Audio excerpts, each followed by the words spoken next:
नमस्कार दोस्तों, स्वागत है आप सभी का एक बार फिर से। आज हम लोग रीजनिंग के कुछ इंपॉर्टेंट क्वेश्चन देखने वाले हैं जो आगे आने वाले एग्जाम के लिए बहुत इंपॉर्टेंट होने वाले हैं। तो बने रहिए हमारे साथ, हमारे चैनल को लाइक शेयर सब्सक्राइब जरूर कर दें। इस सीरीज को देखिए, पुराने जो वीडियोस आ चुके हैं उन्हें आप प्रीवियसली देख सकते हैं हमारे चैनल में जाके। और चलिए स्टार्ट करते हैं बिना देरी के। सबसे पहला हमारा क्वेश्चन आ रहा है कि उस वेन आरेख का चयन करो जो नीचे दिए गए आरेखों को शब्दों को सही बिल्कुल क्रम में दिखाता है। यहाँ पे क्वेश्चन देख सकते हैं आप, चांदी सोना आभूषण दिया गया है। तो इन चार में से कौन सा होगा? तो जिन बच्चों को आता है इसका आंसर वो कमेंट सेक्शन में जल्दी जल्दी दें, वेट किसी चीज का ना करें। और जिन्हें नहीं आता उन्हें मैं बता रहा हूँ, यहाँ पे चांदी सोना आभूषण दिया गया है। तो चांदी सोना आभूषण का ही एक भाग है। तो क्या ये सही होगा? लेकिन ये सही नहीं हो सकता, पता क्यों? क्योंकि यहाँ पे इन दोनों लाइनों को ऊपर नीचे दिया गया है। चांदी सोने से कम हो सकती है, लेकिन तो आभूषण ऊपर क्यों है? इस वाले को सही नहीं मानेंगे। हमारा ए नंबर सही हो जाएगा। क्यों? क्योंकि आभूषण अगर हम लोग बीच में कर देते हैं, सपोज करो मैंने आभूषण को कर दिया यहाँ पे बीच में, तो आभूषण में चांदी भी आ जाते हैं और सोना भी। तो चांदी मान लो इधर आ गई और सोना मान लो इधर आ गया। ठीक है, आभूषण बीच में, चांदी सोना एक पार्ट हो गया उसके। तो ए नंबर वाला सही हो जाएगा। आगे देखते हैं, यहाँ पे दिया गया ए बी सी डी और ई में प्रत्येक अलग अलग वजन के हैं। डी ए और ई से अधिक वजन वाला, ये तो कंफर्म हो गया कि भाई डी जो है ए और ई से अधिक वजन वाला है, जबकि बी और सी जो कि ई से कम वजन वाले हैं। अब ये भी कंफर्म हो गया कि ई से कम वजन वाले बी और सी हैं। सिंपल सी बात है। तो इसका मतलब ई से कम वजन वाले बी और सी हो गए, मतलब ई बी सी से ज़्यादा वजन वाला है और ए को देखना है, और डी तो ए और ई से ज़्यादा वजन वाला है ही। अब पूछा क्या गया है? पूछा गया उनमें से सबसे अधिक वजन वाला कौन सा है। तो जाहिर सी बात है डी वाला जो होगा वो सबसे अधिक वजन वाला होगा।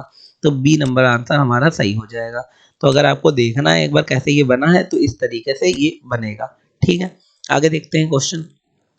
क्वेश्चन दिया गया है कि अगर P का अर्थ भाग है, Q का अर्थ प्लस है मतलब जोड़ना है, R का अर्थ दिया है गुणा और S का अर्थ दिया है माइनस, तो इसे सॉल्व करना है। अब इसे सॉल्व कैसे करेंगे ये भी जरा देख लीजिए। तो चलिए हम थोड़ा छोटा करके इसे दिखाते हैं जिससे आपको क्लियर हो जाए। यहाँ पे यस को क्या दिया गया था? यस को माइनस दिया गया था, तो हम लोगों ने माइनस लगा दिया।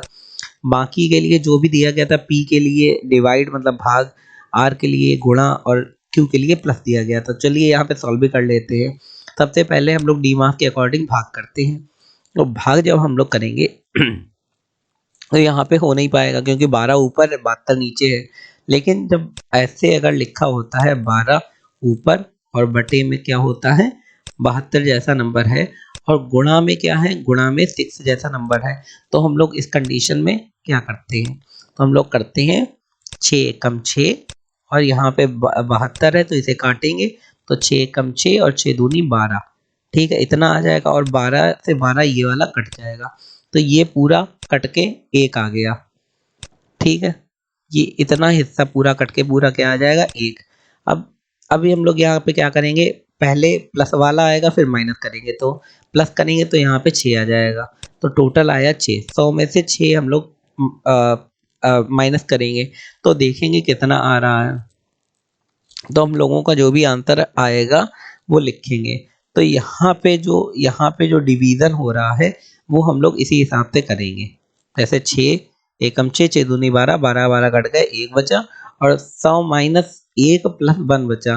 तो रूल के हिसाब से तो यही है कि भाई 100 माइनस 1 करेंगे और प्लस 1 की पहले प्लस कर देंगे, या फिर आप क्या कर सकते हैं 100 माइनस 1 करेंगे तो आपका कितना आ जाएगा 99, और 99 में प्लस 5 करेंगे तो 104 आ जाएगा। तो दूसरा आंसर 104 है। तो दोनों में से जो भी आंसर आएगा वो आपको लगा देंगे। यहाँ पे 104 आ रहा है तो 104 वाला सही लगा देंगे। आगे देखेंगे कथनों वाले हैं। अगर क्वेश्चन में दिया गया है कि सभी माद मुर्गियां हैं और सभी पेन मुर्गियां हैं, सभी येन मुर्गियां हैं, तो कुछ पेन माद हैं, ये दिया गया है। ये पहले ही दे दिया गया है कि सभी माद पेन और येन मुर्गियां हैं, तो इसमें लिखा है कुछ पेन माद हैं। तो ये तो एक गलत हो जाएगा कि कुछ ही पेन माद है, जबकि उसमें लिखा सभी पेन माद और कुछ एन माद है। तो इसमें ये दिया गया है कि सभी पेन माद और एन मुर्गियां हैं, लेकिन ये नहीं दिया गया है कि कुछ पेन माद है और कुछ एन माद है। अब इसका पहले मतलब समझिए, ये मतलब समझ में आएगा उसके बाद ही आप ये सॉल्व कर पाएंगे। तो इसका मतलब क्या है यहाँ पे देख लेते हैं। यहाँ पे जो मुर्गी है और जो माद है और जो पेन है, तो वो इस तरीके से यहाँ पे दिया गया है। तो यहाँ पे अंदर एक मुर्गी वाला बना लेंगे, उसके अंदर एक पेन हो जाएगा, एक माद हो जाएगा और एक एन हो जाएगा। तो इसी हिसाब से देखेंगे तो हम लोगों को जब यहाँ पे इसके अकॉर्डिंग देखते हैं,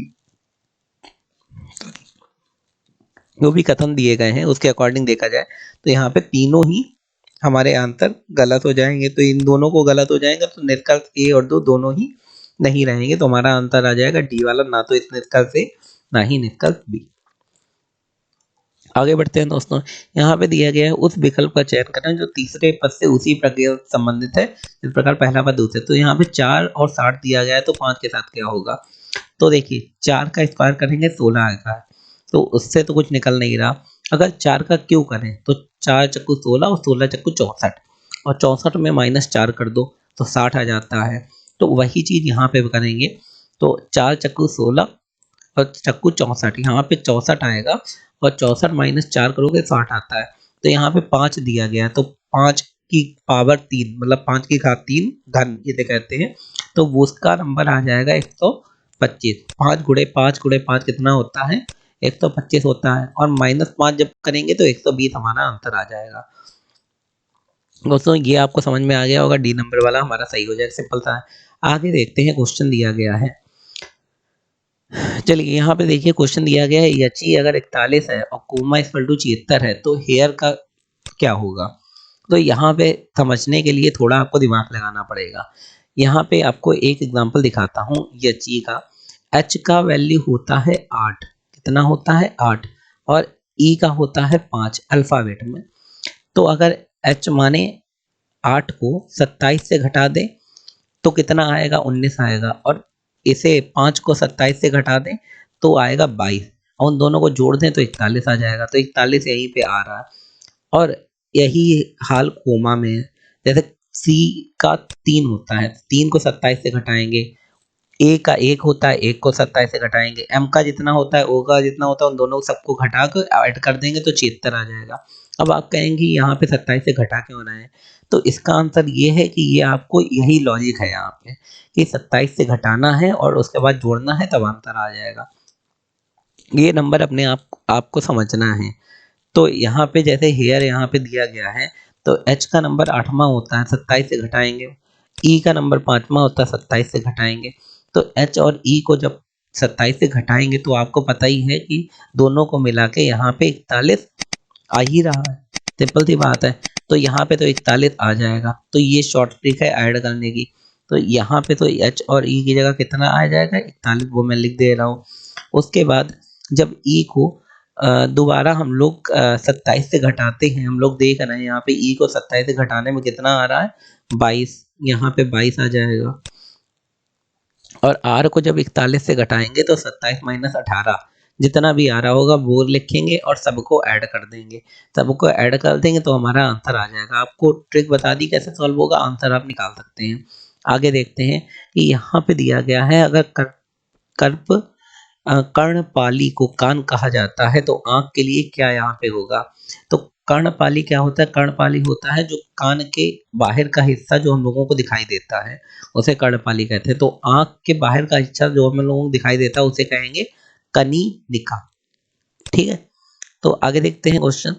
ये क्वेश्चन आपको पता होना चाहिए, जब आपको पता होगा कि किसे क्या कहते हैं तभी आप कर पाएंगे। इस क्वेश्चन को देखते हैं। इसमें दिया गया है कि समीकरण में गुणा के स्थान पे क्या क्या रखा जा सकता है। तो चलिए देखते हैं इस गुणा के स्थान पे क्या रख सकते हैं। ये इसमें 4 दिए हैं, तो अगर पहला वाला रख के देखते हैं तो 8, 8 की जगह क्या करते हैं 8 गुणा की जगह पर पहला तो गुणा ही दिया है, फिर 5 दिया है यहाँ पे कि 5 लिख दो भैया, 5 लिख दिया। उसके बाद माइनस पे 9 लिख दिया, और उसके बाद बराबर है, बराबर पे आना चाहिए हम लोगों का 31 आंसर। तो देखिए आ रहा है कि नहीं, तो 8 × 5 = 40 होता है, 40 से 9 माइनस जाते हैं तो फिर हमारा 31 आंसर हो जाता है। तो यही वाला पहला वाला हमारा सही हो जाएगा, दूसरा तीसरा नहीं देखेंगे भाई, पहले में आंसर आ गया। आगे देखते हैं, उस सही विकल्प का चयन करो जो श्रृंखला को पूरा करता है। यहाँ पे एक श्रृंखला दी 15, 31, बीच में खाली 127 और 255। अब यहाँ पे क्या आएगा वो आपको बताना है। अब इसे सॉल्व करने के लिए आपको पता है यहाँ 15 आ रहा है और उसके बाद क्या आ रहा है 31, तो 15 दूनी 30 होता है, ये आपको पता है। एक जोड़ा उसमें 31 आ गया। अब 31 दूना कितना होता है जरा हमें आप लोग बताइए। 31 दूना कितना होता है 62, उसमें एक जोड़ेंगे तो 63 हो जाएगा, जैसे यहाँ पे दिया गया, तो 63 हमारा आंसर आ जाएगा।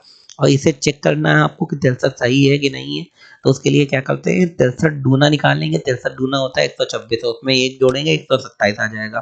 तो ये आंसर, इसका मतलब ये तरीका सही है। आगे देखते हैं, दिया है कि 5 लड़के ABCDE एक पार्क में एक घेरे में बैठे, मतलब गोल घेरा है उसमें बैठे हैं। ए दक्षिण पश्चिम दिशा की ओर मुख करके बैठा है और डी, देखिए आपको दिखा देता हूँ, ए कैसे बैठा, ए दक्षिण पश्चिम, तो दक्षिण पश्चिम कौन सा होता है, ये पूरब है और ये पश्चिम है, और ये दक्षिण है ये उत्तर है, तो दक्षिण पश्चिम वाली ये दिशा है। तो ए जो है वो इधर मुंह करके, ये ए जो है वो इधर मुंह करके बैठा है, दक्षिण पश्चिम, ये वाली जगह है दक्षिण पश्चिम। आगे देखते हैं और क्या क्या दिया है इसमें, तो उससे हम लोगों को और आइडिया लगेगा भाई क्या क्या क्वेश्चन में दिया है। दक्षिण पूर्व दिशा की ओर मुख करके बैठा है डी, जो डी है वो दक्षिण और पूर्व दिशा की ओर मुख करके बैठा है, वो भी भैया वही देख रहा है जहाँ पे ए देख रहा है, दक्षिण पूर्व। ठीक है, ए कहाँ था, दक्षिण और पश्चिम देख रहा था। अच्छा, ए दक्षिण पश्चिम देख रहा था, तो थोड़ा करेक्शन करते हैं, वो ए दक्षिण पश्चिम देख रहा था, मतलब ए इधर तरफ देख रहा है, और डी किधर देख रहा है भाई, इधर देख रहा है, क्रॉस कर रहे हैं दोनों एक दूसरे को। ठीक है, आगे देखते हैं क्या दिया गया है। उसके बाद दिया गया बी और ई क्रमशः ए और डी के सामने बैठे हैं।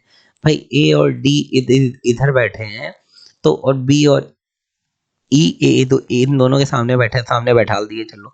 और उसके बाद बचा भैया सी, सी बचा तो सी को भी बैठा दें। सी डी और बी के बीच समान दूरी पे बैठा है, सी बी और डी के बीच समान दूरी पे बैठा, भैया बैठा दिया, ये देखिए ये बैठा है, कहीं किसी भगाया नहीं।